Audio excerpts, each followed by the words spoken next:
Professores e alunos querem eleição direta para presidente da Faetec. Comissão de Segurança Alimentar fecha 2 restaurantes em Copacabana. O Jornal da Alerj começa agora.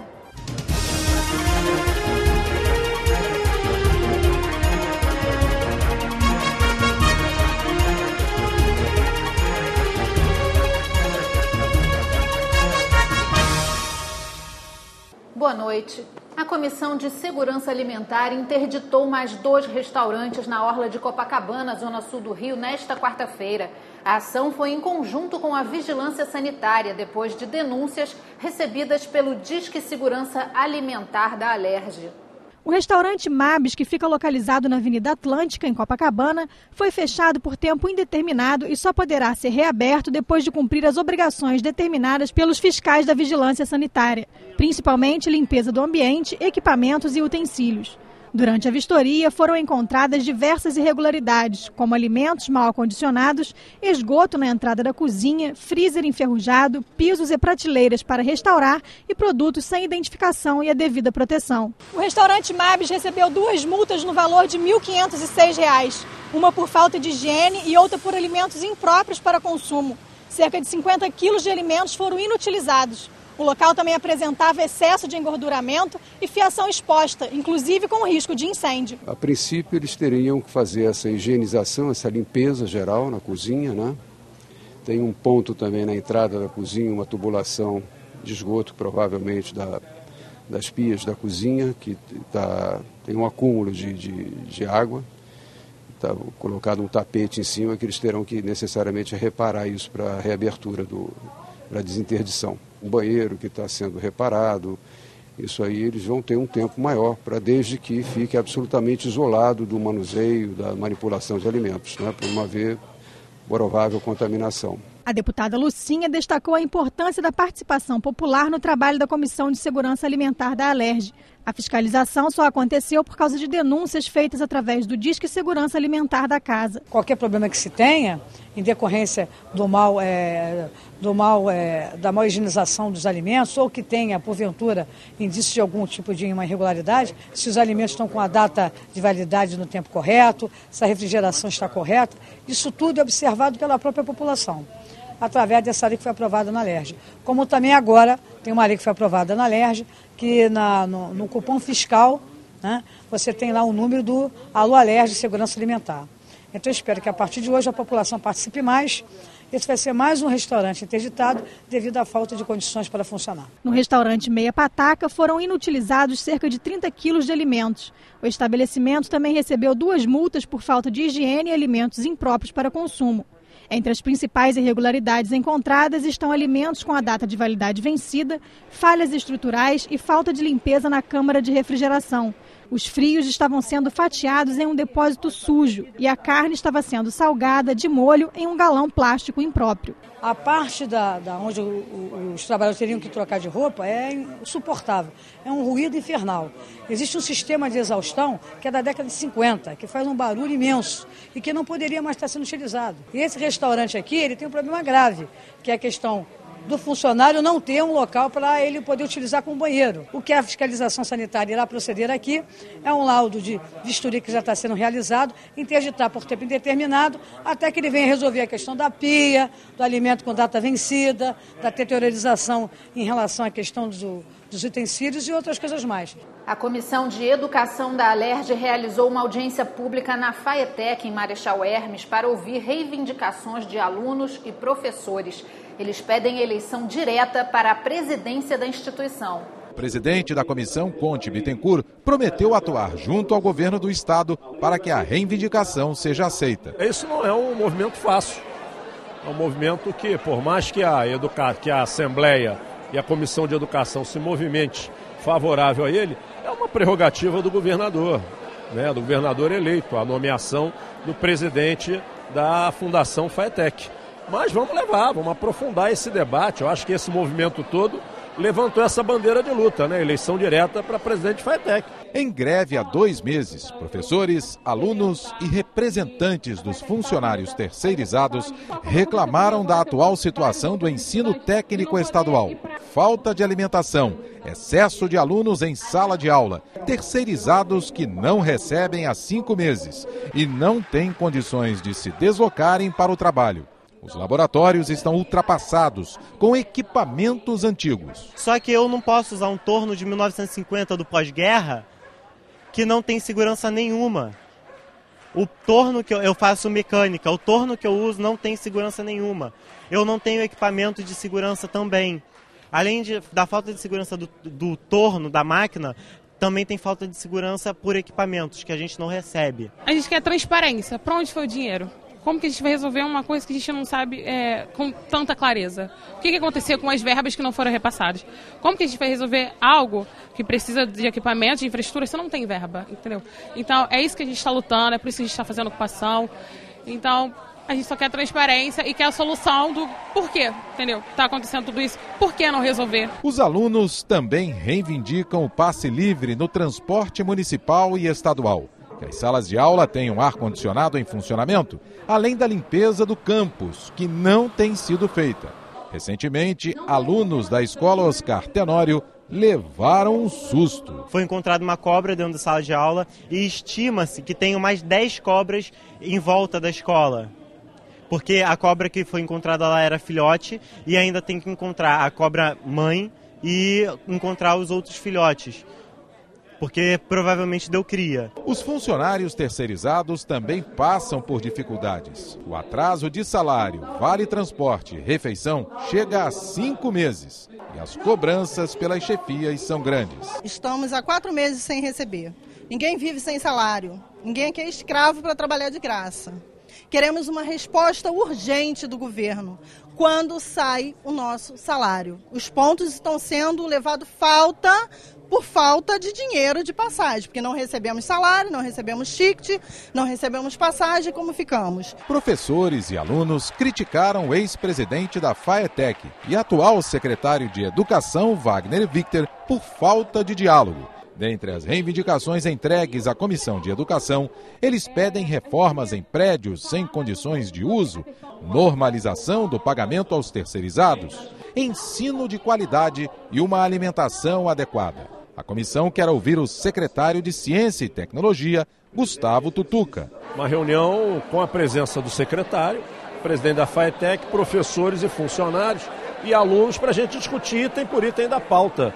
Então não vai ser uma audiência pública, vai ser uma reunião, né, com as representações de todos os segmentos para ver se a comissão cumpre o seu papel, que é justamente tentar intermediar politicamente, né, a solução para essa crise que está instalada aí na FATEC há mais de 2 meses. No Dia Estadual de Luta Antimanicomial, comemorado hoje, 18 de maio, a Alerj lança a Frente Parlamentar em defesa da reforma psiquiátrica. Os deputados entregaram o título de utilidade pública para a Associação Maluco Sonhador do município de Paracambi.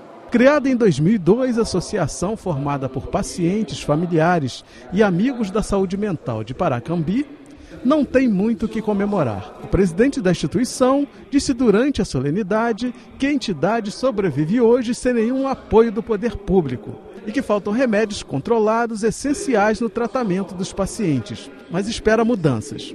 Para essa pesquisadora da Fiocruz, a demanda da saúde mental vai além do diagnóstico e sintomas. Esses avanços, eles se colocam não no sentido apenas da gente falar de um diagnóstico e de sintoma, mas para além do sintoma, para além do diagnóstico, a gente está dizendo dessas pessoas poderem circularem e serem respeitadas na sua diferença, né? Serem incluídas e tratadas como iguais com respeito às suas diferenças. Então é isso que a gente que está ligado no processo, né, da reforma psiquiátrica percebe no nosso cotidiano. Hoje, de perto ninguém é normal, né? E a gente pode conviver sem maiores problemas. Já esse professor acredita que o dia 18 de maio é uma data para se comemorar, mas ainda há muito a ser feito pela reforma psiquiátrica e na luta antimanicomial. É um movimento que conseguiu, através de toda a luta construir uma política pública de saúde mental, uma política pública de Estado, instituída pela Lei 10.216 de 2001. A partir daí, o Ministério também criou vários tipos de serviços articulados com o próprio movimento. Só, no entanto, nos últimos anos, a gente, apesar dos avanços, da consolidação dos serviços, a gente tem visto a precariedade desses próprios serviços, a falta de qualidade desses próprios serviços. A lei federal, que garantiu a proteção e os direitos das pessoas portadoras de transtornos mentais, completa 15 anos em 2016. A legislação visa alcançar a recuperação dos pacientes pela inserção na família, no trabalho e na comunidade. O presidente da Frente Parlamentar disse que a luta pela reforma psiquiátrica deve ser constante. Essa lei, e os avanços que estão advindo dela é uma luta contínua que está em construção. Eu disse ali e é verdade. Existem muitos entraves, principalmente por parte do poder público local, do município, onde deve fazer atenção básica, onde deve dar assistência aos pacientes que precisam do tratamento diferenciado. CAPS, lar abrigado, residência assistida, oficinas, atividades e ocupar e acompanhar o paciente que precisa. A Comissão de Constituição e Justiça deu parecer favorável ao projeto que obriga os serviços de saúde e educação do Estado a notificar a polícia e o Conselho Tutelar em casos de violência contra crianças e adolescentes atendidos na rede. O deputado Carlos Mink, relator do projeto, é autor de uma lei semelhante que prevê a notificação compulsória nos casos de violência contra a mulher. O parlamentar falou sobre a importância das leis que atuam no combate à violência. Então a criança chega no hospital com típicas marcas de que foi agredida. Então mesmo que o responsável diga, não, ela caiu da escada. Sim, mas caiu da escada, você não fica exatamente com o olho roxo, outro olho roxo, marca de palmada, de não sei o quê. Então, fortes sinais de agressão contra a criança ou adolescente. Então, a notificação, quer dizer, é obrigado a fazer a notificação, mesmo que o responsável não declare dessa forma. Então, eu dei pela constitucionalidade, porque a gente pode legislar sobre isso e é útil. O projeto de lei que institui o programa De Olho no Vencimento também foi aprovado pela comissão. O objetivo é incentivar os estabelecimentos e os consumidores a fiscalizarem as mercadorias que estiverem com a data de validade vencida. Ele é um programa que permite a adesão da rede varejista e o consumidor passa a ser um fiscal voluntário. A cada produto que ele encontrar fora da validade, ele ganha um produto dentro da validade para levar para casa. Então, auxilia os supermercados, hipermercados e toda a rede varejista a que não fiquem com o produto vencido, e ele dá um recado ao consumidor: aqui não tem produto vencido, porque se você encontrar um produto vencido, você leva um bom no vencimento para casa. A inclusão de portadores do vírus HIV na lista de beneficiados com a isenção do pagamento de tarifas nos serviços de transporte intermunicipal recebeu parecer pela constitucionalidade. O projeto é de autoria do ex-deputado Gilberto Palmares. A reunião foi marcada pela presença de militantes que se posicionaram contra o projeto que prevê a obrigatoriedade de comunicação imediata às autoridades policiais em casos de ocorrência de aborto na rede de saúde pública do Estado.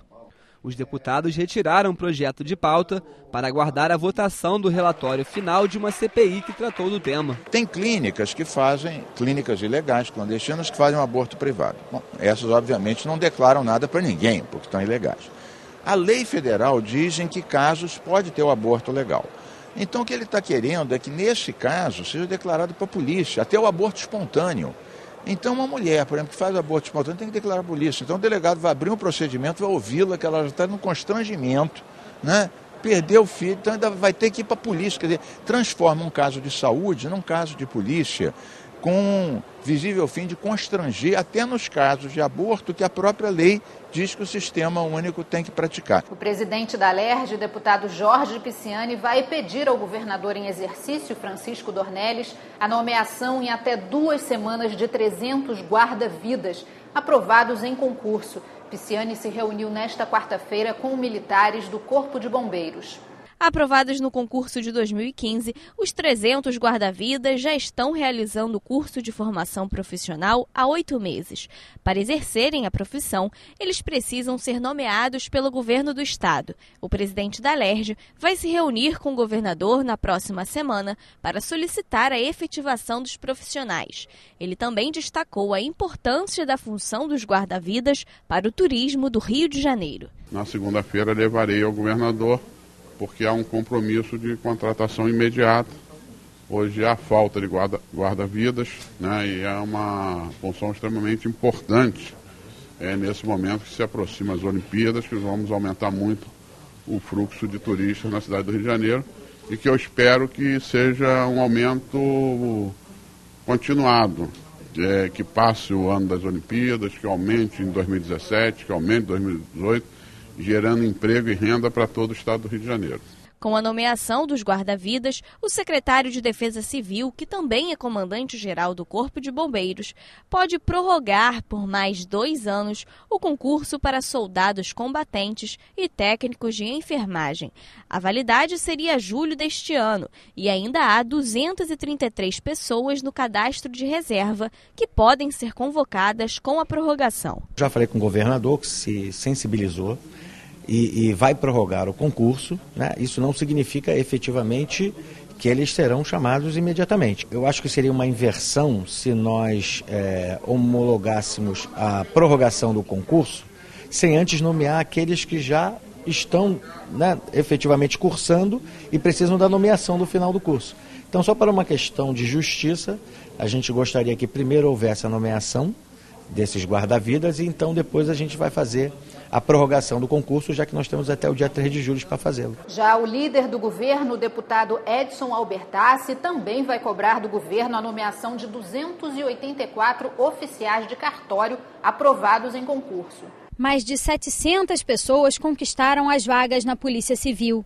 Em acordo intermediado pela Alerj, os concursados deveriam tomar posse gradativamente, divididos em 5 grupos. No último dia 13, a 4ª turma viu o acordo ser descumprido por determinação da Secretaria Estadual de Planejamento e Gestão. Em uma reunião com parlamentares na Alerj, eles disseram que entendem a crise econômica do Estado, mas pediram providências para que as nomeações sejam efetivadas.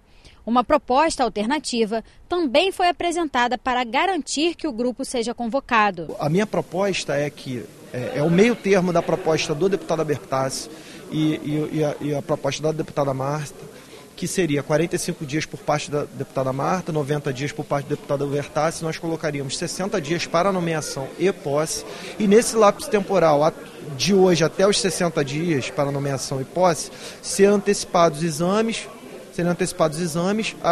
a perícia e o psicotécnico. Assim, no dia 18 de julho, seria nomeado, no dia 20 de julho, seria empossado. E nós poderíamos trabalhar, colaborar, contribuir, ajudar nos Jogos Olímpicos, que vai se realizar na nossa cidade e que a Polícia Civil necessita, está agonizando, precisando de funcionários. Os deputados que participaram da reunião destacaram a importância dos oficiais para o funcionamento das delegacias de polícia e para a segurança das Olimpíadas. Eles também lembraram que muitos dos aprovados deixaram seus empregos porque a academia de polícia exige dedicação exclusiva e agora também estão enfrentando dificuldades financeiras. O líder do governo, o deputado Edson Albertassi, vai levar a reivindicação dos 284 oficiais de cartório aprovados em concurso para o governador em exercício Francisco Dornelles. Ele espera que a nomeação e posse dos profissionais aconteça a tempo dos Jogos Olímpicos do Rio. De fato, há um desconforto porque o governador esteve aqui. Existe a boa vontade do governo em fazer, mas pela questão financeira o governo não está conseguindo cumprir a 4ª etapa e certamente terá muita dificuldade de cumprir a 5ª etapa para encerrar definitivamente essa questão. Eu apresentei aqui uma proposta intermediária, caso o governador não tenha condições de fazer, de se estender por 60 dias para que a gente tenha condições políticas e que o governo tenha condições financeiras de honrar essa questão. É muito importante que esses novos policiais estejam já efetivos no período das Olimpíadas. será fundamental para que a sociedade do Rio de Janeiro tenha mais proteção. O plenário aprovou um projeto de lei que facilita a contratação temporária de professores indígenas. A pauta é uma reivindicação dos próprios índios que vieram à Alerj e se reuniram com os deputados. Confira as votações desta quarta-feira. Na sessão plenária desta quarta-feira, os parlamentares aprovaram um projeto dos deputados Edson Albertassi, Flávio Serafini e Valdec Carneiro, que facilita a contratação temporária de professores indígenas. O novo texto foi construído com base em antigas reivindicações dos povos indígenas, que foram recebidos na Alerj 3 vezes para discutir a proposta com os deputados. O projeto reduz o tempo em que o cargo precisa ficar vago antes da nova contratação. A Constituição prevê um prazo de 1 ano. Os parlamentares reduzem para 1 mês. A medida atende às necessidades dos alunos, já que existem poucos professores preparados para o cargo. A proposta segue para a sanção do governador. Essa matéria mexeu com o meu coração. Eu acho que eu não conhecia, e quando tive a oportunidade de ver que projetos estavam guardados há 20 anos, 10 anos, eu fiquei apavorado e aí usei o termo desengavetar, né? Foram 2 projetos que para eles são muito importantes: a criação da carreira de professor indígena, a diminuição do interstício para a contratação do professor em caráter temporário. A gente tem agora a condição do governo nomear efetivamente o Conselho Estadual de Educação Indígena. São 3 propostas que nasceram aqui dessa audiência pública, um grande debate. Eles estavam descrentes, a comunidade indígena não acreditava mais no governo, não acreditava mais no parlamento, e a gente conseguiu colocar brilho nos olhos deles, a gente conseguiu dar esperança a eles, e eu fiquei muito emocionado e muito feliz por essa conquista. É um projeto, em primeiro lugar, que impõe a redução do tempo de interstício na contratação dos professores que são contratados por tempo determinado. Esse intervalo era de 12 meses, o que prejudicava muito o trabalho pedagógico, produzia uma quebra muito grande. E agora esse interstício foi reduzido bastante para até 30 dias. Portanto, essa solução de continuidade, quando houver, será muito pequena e certamente impactará muito pouco o processo pedagógico. Os bancos que têm exclusividade no recebimento de taxas, tributos e impostos estaduais podem ser obrigados a imprimir as guias de recolhimento para os clientes. O projeto do deputado Dica foi aprovado e depende da sanção do governador para se tornar lei. Aquelas pessoas que vão à instituição bancária e querendo pagar os seus tributos naquele banco, naquela instituição, ainda tem que se deslocar para um local como, por exemplo, a Lan House, para emitir a guia para efetuar o pagamento naquele banco, e essa instituição financeira adquirir lucros, cobrar tributos, ter vantagens sobre esse mesmo contribuinte. Ou seja, ele, além de pagar o tributo, ainda tem que trabalhar para o banco. E com isso, nós estamos criando uma facilidade, obrigando o banco a fazer um serviço que é dele, facilitando a vida do contribuinte. Outro projeto aprovado determina a destinação de espaços nos hospitais públicos para a criação de bibliotecas. O acervo será formado por doações. A matéria do deputado Rosenberg Reis segue para a análise do governador. Eu vou muito em hospitais fazer visita. Eu fico vendo aquelas pessoas que têm que fazer ainda um pré-operatório, que ainda leva de 3, 4, 5, até uma semana, fica dentro do hospital, ociosa, sem poder o que fazer. E muitas das vezes está na emergência que não pode ter acompanhante. Alguém tem que acompanhar essas pessoas. Quem vai acompanhar? Vai ser o livro, vai ser a leitura. Então nós temos que incentivar a leitura dentro dos hospitais. Todos os hospitais têm espaço para isso.